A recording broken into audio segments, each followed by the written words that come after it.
Hello, everyone, and welcome to another message from Fountain Springs Church. My name is Todd, and I'm a pastor at FSC. I'm so glad that you're joining us, but no, you're not just joining me, but our in-person and online platforms as we all worship God together. Today, we're going to hear another message from one of our pastors, which, spoiler alert, it could be me. And it's been shortened a bit to be broadcasted here on your screen. If you want to listen to the whole message, go to our website at fs.church/messages. Again, we are so glad you're joining us.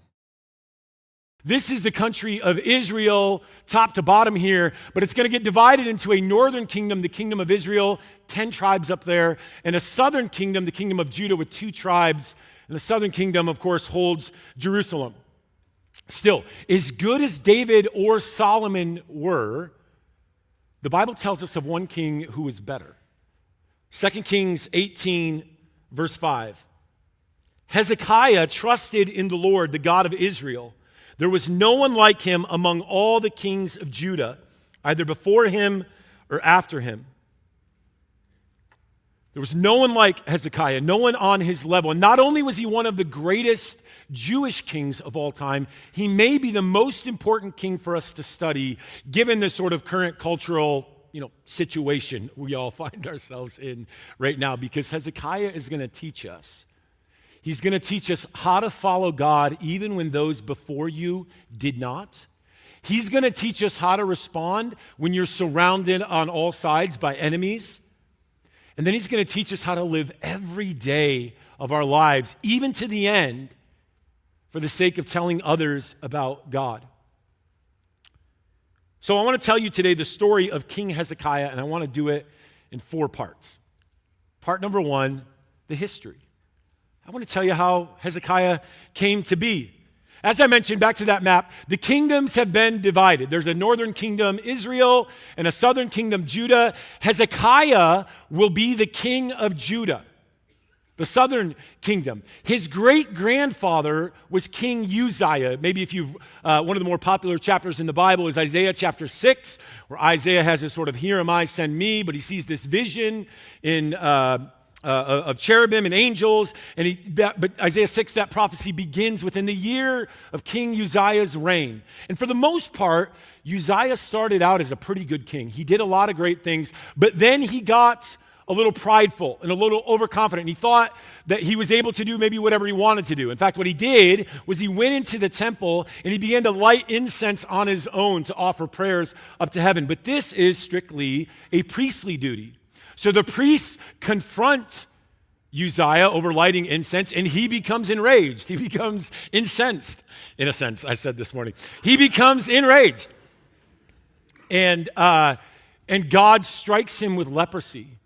And he has leprosy for the rest of his life. Dies a leper. His son, Uzziah's son, is Jotham.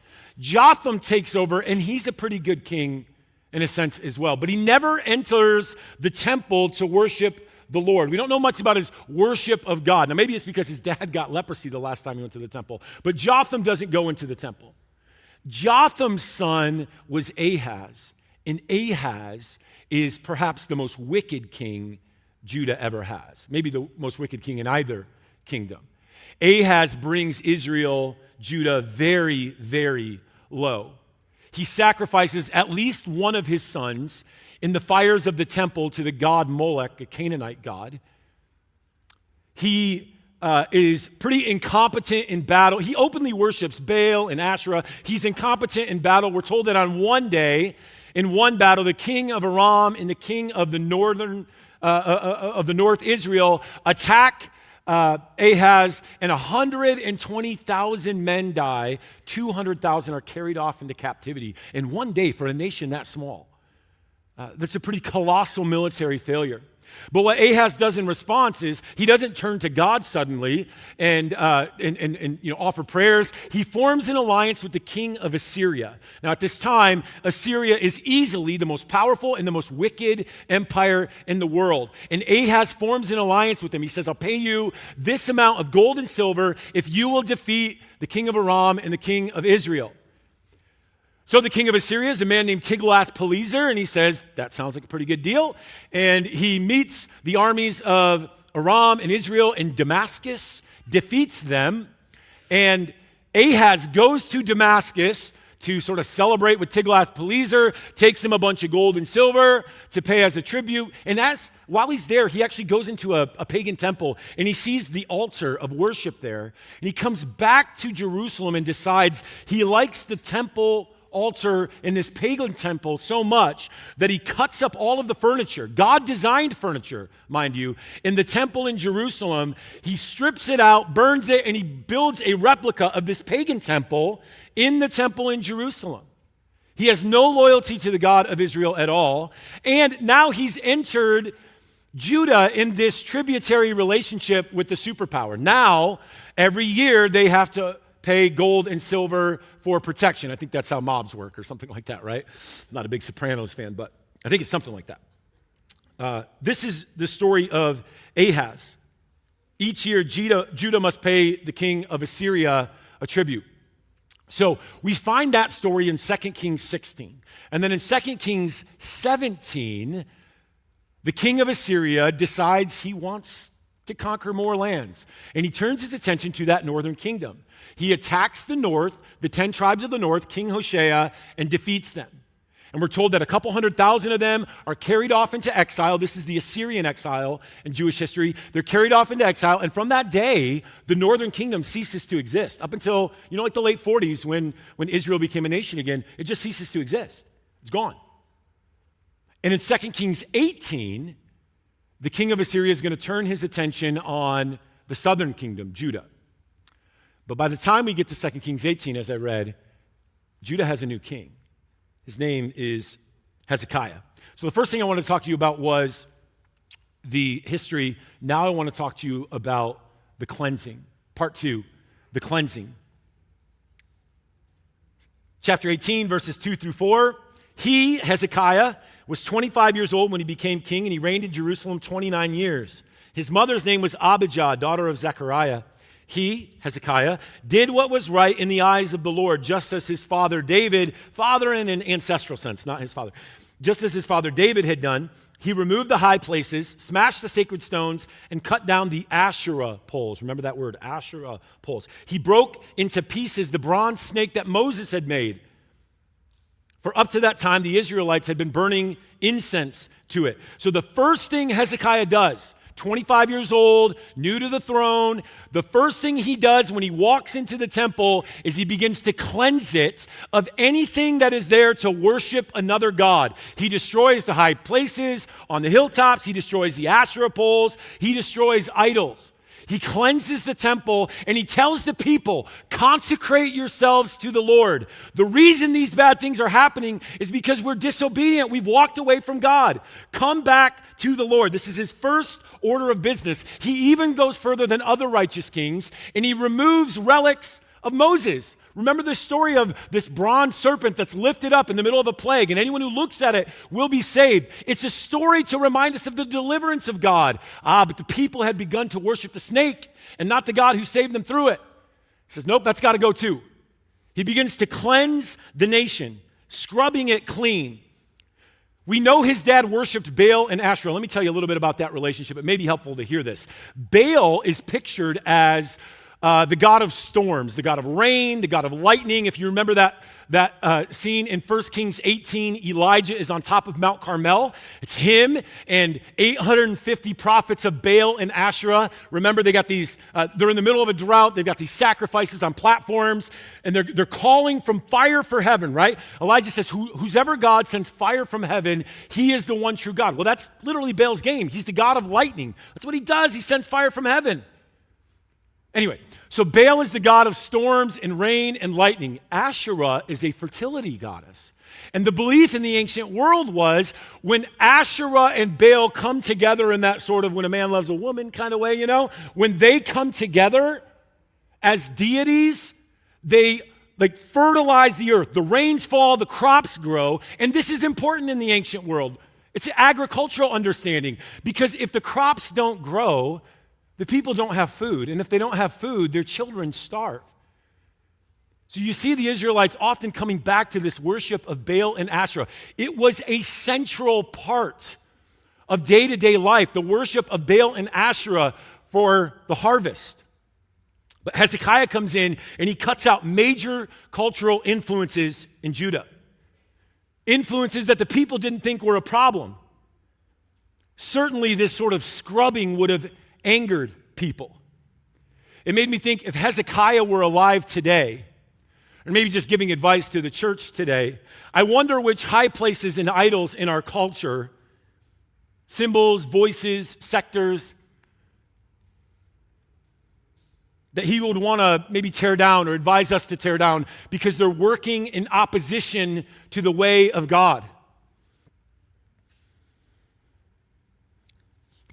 I'm going to offer a few to you here in a second, but I need to qualify this by saying it might anger somebody. It's going to anger all of you. One of these is going to anger you, I promise. And I only get to talk to you like four, sometimes 5 times a year, and I have to kind of pick my moments to fight battles because I don't want you to think that I just get up here and like I'm angry and I just rant all the time, you know? So I have to pick my moments when I want to say certain things. But I hope and I pray that I'll always have the conviction and the courage to proclaim like the truth of the Bible to you, to make God's word known to you, even if it should inevitably anger some. So, what are those what are those sectors in life that might become idols? Well, the first I would say is the arena. Let's talk about professional sports. I'm throwing this one out there first because this is the one that's kind of most dear to me. I grew up playing a lot of sports. I grew up watching a lot of sports. Now some of you are saying, you know, you're just going to rip on the Super Bowl because you're a Lions fan. Everyone knows the Lions are never going to play in a Super Bowl, so you don't really have any skin in the game. But I think it's fair to ask some questions about what lies beneath professional sports. It's an industry built on tremendous amounts of greed, tremendous amounts of money that is thrown around for these things, time that we spend watching these games. And I think it's at least fair to say that I know this is a blanket statement and it's not true of all of them, but professional athletes, they're not the only ones, but professional athletes often live lives on a value system that's in contradiction to the way of God. It just is. They often publicly have abusive relationships with alcohol, abusive relationships with drugs, abusive relationships or over-sexual relationships with partners, right? There are even some who claim to be Christians while they do it, who have open relationships. They're living with their partner or their fiance. They have kids together, and there they are at halftime of the Super Bowl or before the World Series saying, you know what? I just love Jesus with all of my heart. I really just surrender. I'm doing everything. We wear their jerseys. Now, I'm not saying that anybody should be perfect or that these people are less perfect than others. I'm saying, should we be holding them up, exalting them, imitating them? These people become models and exemplars. In spite of what Charles Barkley said, they are role models. We can't help but have people look up to them.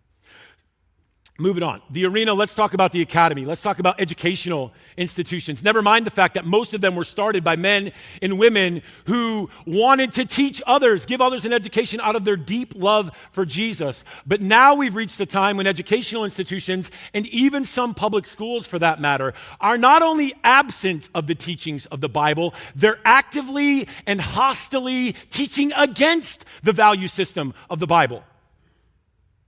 Actively teaching against it. What should our relationship be with the academy, with educational institutions? Let me just keep poking a little bit harder. What about the marketplace? Let's talk about corporations and companies.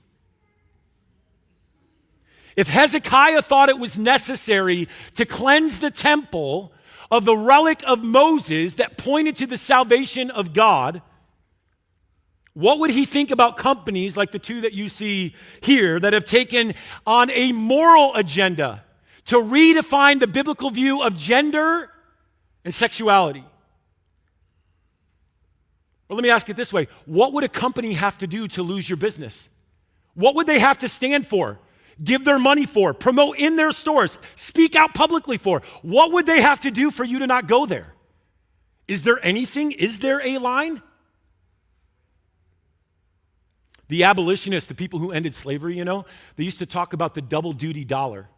That every dollar you spend does two things. Yeah, of course, it's a transaction. It gets you what you need, but it's also sending a message about the value systems that you support. And they used to say, don't spend your money at places that are telling you that black people are somehow inferior to white people. They fought it economically. I wonder if we shouldn't do something similar with our money. The last one's really going to make some of you mad. Let's talk about the theater, celebrities, and entertainment. What does it say about the seriousness of my faith, about my commitment to my beliefs, if I watch the films and sing the songs and openly adore artists or actors who publicly and passionately use their concerts and their films to advocate explicitly for the killing of unborn infants? What does that say about my faith? Explicitly advocating for secret, irreversible gender transition surgeries for children, publicly. I'm not saying anything that these people would disagree with. What does it say about my faith if I support them and adore them? Now, I'm not telling you what you should do. I'm trying to say that I bet we could predict what Hezekiah would do as this righteous king. If the bronze serpent of Moses doesn't make the cut, do you think these things would?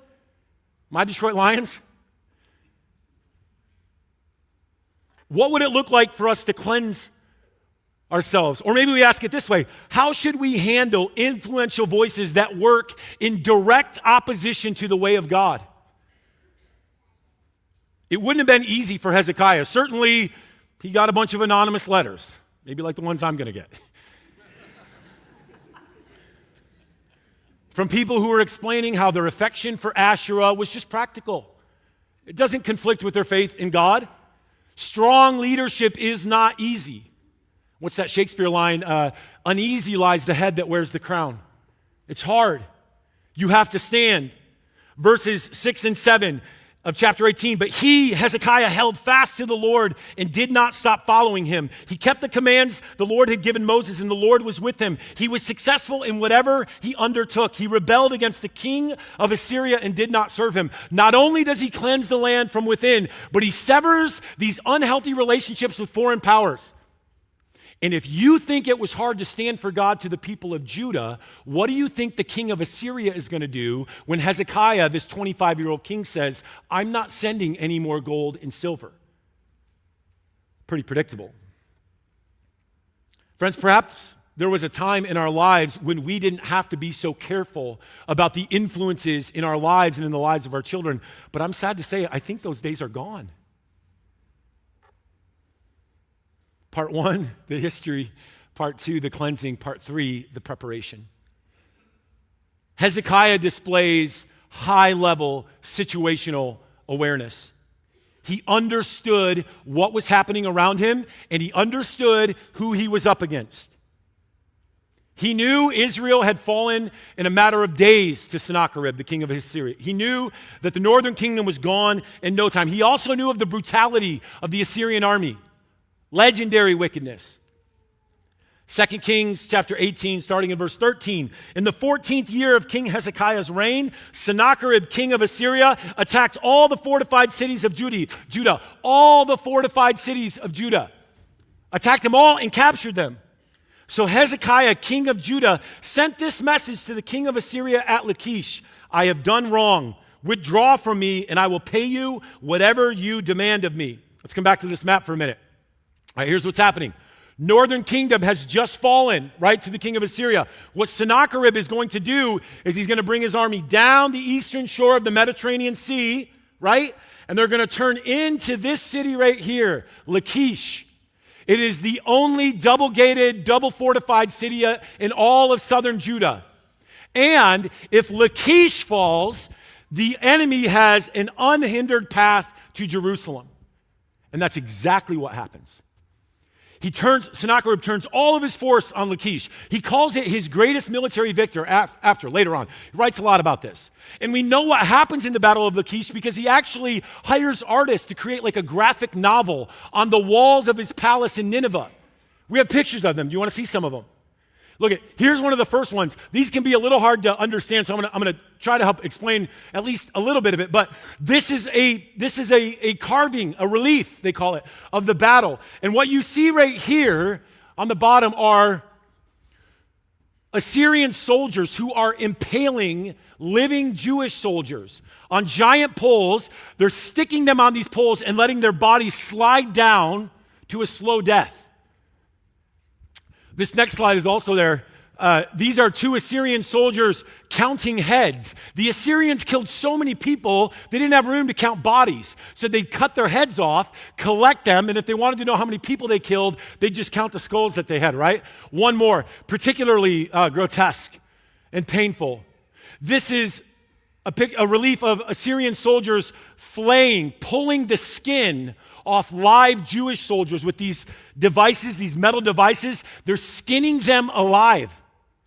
This is what happened in Lachish, right before Sennacherib turns to Jerusalem. So what does Hezekiah do? Well, he knows he's surrounded. He knows Sennacherib is coming. He has to buy some time, so he promises him all the gold and silver he can find, which isn't much because his dad gave it all away, right? And in the very next verse, I think Sennacherib says that's not enough. That's not nearly enough. But he's started a process of negotiation, and he's buying some very important, valuable time. Negotiations have started. In the meantime, Hezekiah begins fortifying the city of Jerusalem, and he begins solving their biggest problem, which is the problem of fresh water. Jerusalem does not have a source of fresh water within the city walls. So he sends some of his engineers to the Gihon spring. Let me read it, actually. It's 2 Chronicles chapter 30, chapter 32, verse 30. It was Hezekiah who blocked the upper outlet of the Gihon spring and channeled the water down to the west side of the city of David. He succeeded in everything he undertook. So what he did is he sent some of his engineers to the Gihon spring with hammers and chisels. And then he had some of them under the temple in Jerusalem with hammers and chisels. And they start, it's as crude as it sounds. They start chipping away at the rock, and they're following the sounds that they hear to meet in the middle. It's called Hezekiah's Tunnel. It's still there today. You can walk through it. I did it a few years ago, and I'm a pretty big guy, but I barely fit. There was a couple, if you're claustrophobic, it takes about 45 minutes to get through. You won't love it if you're claustrophobic, but there's still water like up to your knees when you walk through it, very tight, but very crude tunnel.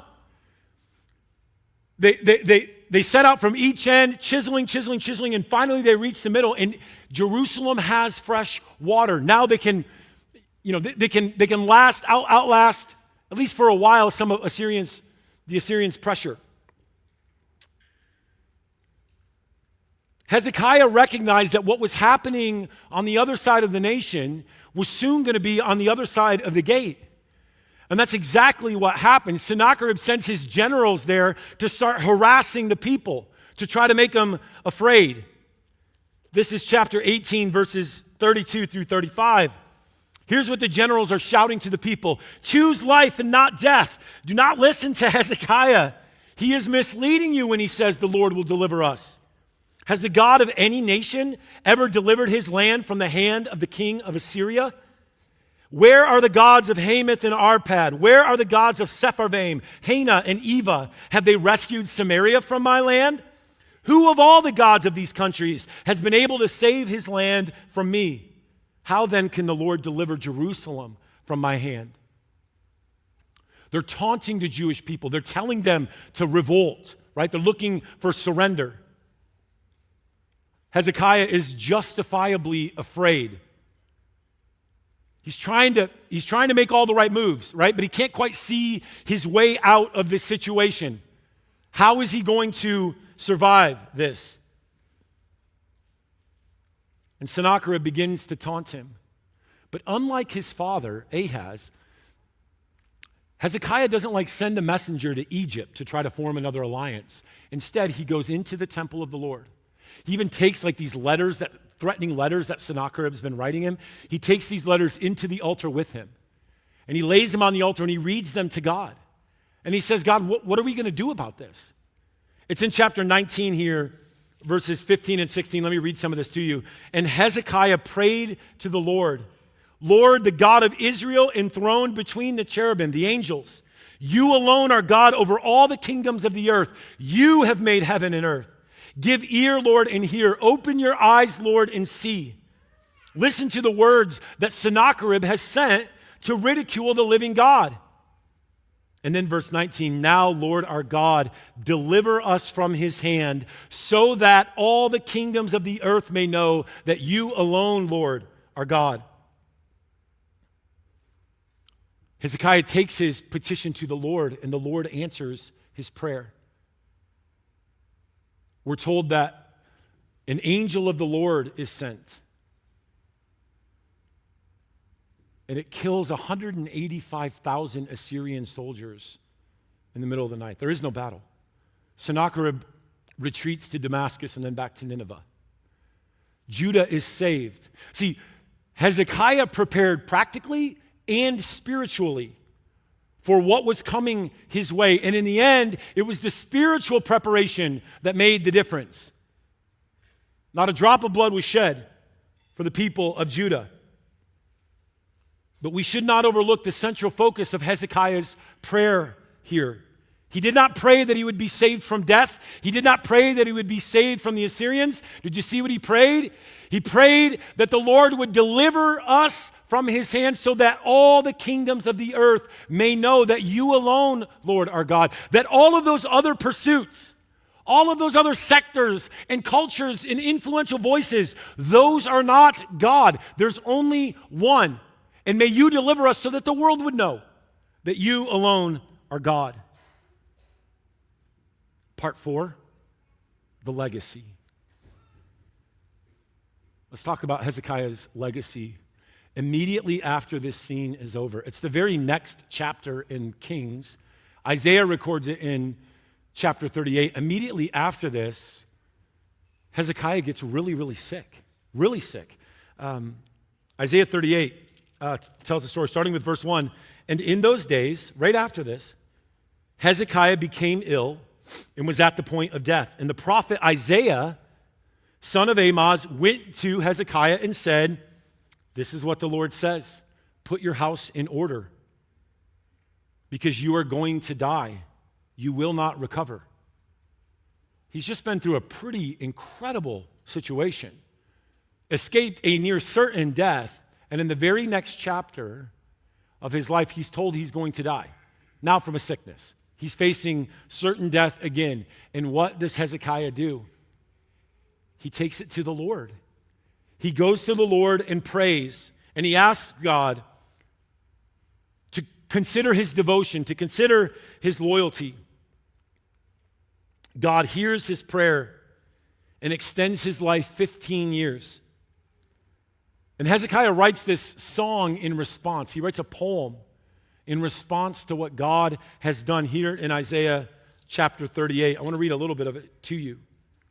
Starting in verse 16. You restored me to my health and let me live, he says. Surely it was for my benefit that I suffered such anguish. In your love you kept me from the pit of destruction. You put all my sins behind your back. For the grave cannot praise you. Death cannot sing your praise. Those who go down the pit cannot hope for your faithfulness. What Hezekiah is saying is, what use am I to you if I'm dead? The legacy of Hezekiah is that if you have even one more breath in your body, use it to proclaim the goodness and the greatness of God. Use it to tell others about the greatness of God. Make the most of every moment because you never know when it will be your last.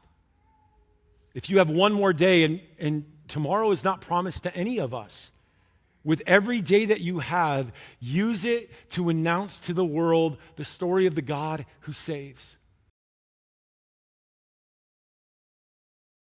We're so glad you tuned in today. Fountain Springs Church is located in the Black Hills of South Dakota, but our community reaches beyond our neighborhoods and spreads around the whole world.